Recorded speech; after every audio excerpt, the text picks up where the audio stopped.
Hi friends, welcome to నా YouTube channel. ఇవాళ నేను చేసి తెచ్చున్నాను ఉడద్ దాల్కి పకోడే. అంటే పకోడాలు చేస్తున్నాను మినపప్పుతోటి. మినపప్పు నేను రాత్రులు నానబెట్టేసుకున్నాను.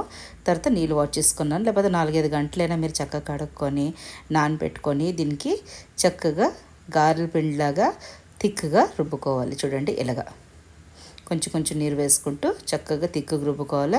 అలాగని ఎక్దం గట్టిగా కాదు, ఎక్కువ పలచగా కాదు, అలాగ రుబ్బుకొని దీన్ని ఒక బౌల్లో తీసుకోండి. అంటే పకోడాలు చేసినంత అనుకూలంగా ఉండాలంటే మన గారెలు పడతాం చూడు, అలాగ ఉండాలి అనుకూలంగా.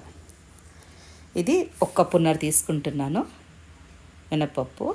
దాని తర్వాత ఒక 1/2 ఇంచుడు అల్లము తురిమిసి తీసుకుంటున్నాను.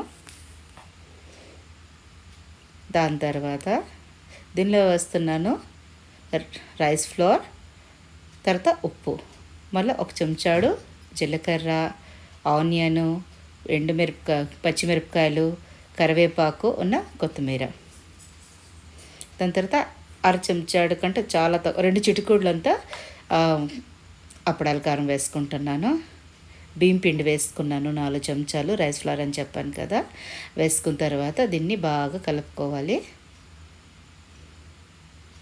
చక్కగా చెంచా పక్క పెట్టేసి చేతితో చక్కగా కలిపేసుకోండి. ఇప్పుడు గ్యాస్ తరఫు వెళ్దామా. అక్కడ ఆయిల్ కాగడానికి పెట్టున్నాను నేను. కాగిపోయింది ఆయిల్. మీడియం హీట్ ఆయిల్ కాగడానికి పెట్టేసి దాన్ని కొంచెం కొంచెం చేతితోటైనా స్పూన్ తోటైనా వేసుకోండి.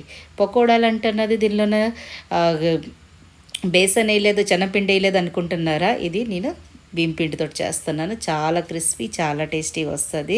మీకు గన్న నచ్చపోతే అంటే బియ్యం పిండి కావాలి అని అవసరం ఉంటే 2 చెంచాలు వేసుకోండి. ఇలాగే చాలా టేస్టీగా కరకరలాడుతూ చాలా బాగుంటుందండి. ఇంట్లో రాషన్లు తెస్తేప్పటికి మన రాషన్కి డబ్బాలన్నీ చూస్తాం కదా, దానిలోనికి ఇడ్లీ దోశకు సరిపోయేంత పప్పు లేదు, ఇంత తక్కువ ఉన్నది. తక్కువ పప్పుతో ఏం చేస్తామంటే ఇలాగ పకోడాలు గుర్తు వచ్చాయి. మరి గార్లూర్లన్నా చాలా తక్కువ అవుతాయి కదా క్వాంటిటీ, చేస్తున్న పెద్దలు అవుతాయి కదా.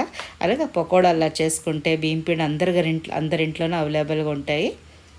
మీకు గడ్డ బియ్యం పిండి లేకపోతే పప్పు నానపెడేటప్పుడు 1-2 పిడుకుళ్ళు మీరు బియ్యం కూడా నానపెట్టేసుకున్నారు, అలాగా దాంతో రుబ్బిస్తున్నారంటే చాలా క్రిస్పీగా ఇంకొస్తాయి అవి. ఇంకా ఇలాగా అన్నీ నిండుగా వేసుకోండి చిన్నగా. చాలా క్రిస్పీ, చాలా టేస్టీగా ఉంటాయండి. కానీ దీనికి కొంచెం కాగనీయాలి. గోల్డెన్ బ్రౌన్ కలర్ మాత్రం తప్పకుండా అవ్వాలి. ఇలాగ వేయగానే తనకు తానే టర్న్ అయిపోతాయి, అంతా ఫ్లఫీగా వస్తాయండి. చాలా టేస్టీగా ఉంటుంది. చక్కగా మనకు కలిపేసుకోవాలి మనం అన్ని ఇంగ్రీడియంట్స్ వేసుకున్న తర్వాత. మీకు కన్నా వీడియోస్ నచ్చినట్టుగైతే ప్లీజ్ లైక్ చేయండి, షేర్ చేయండి, సబ్స్క్రైబ్ చేయండి, కామెంట్ చేయడం మాత్రం మర్చిపోతే.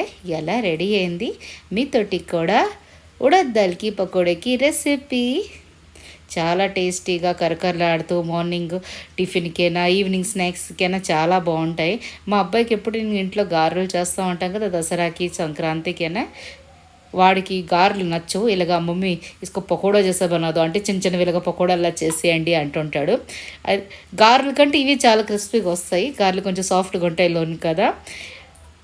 అయితే ఇలా చేసి పెడుతుంటాను, వాడికి ఇష్టం. అలాగనే నాకు గుర్తు వచ్చిందని తప్పకుండా మీకు షేర్ చేస్తానని. అంతేనండి, గోల్డెన్ బ్రౌన్ కలర్ రాగానే తీసియండి. చాలా టేస్టీగా, చాలా లోను సాఫ్ట్, బయటికి క్రిస్పీ, చాలా బాగుంటుందండి.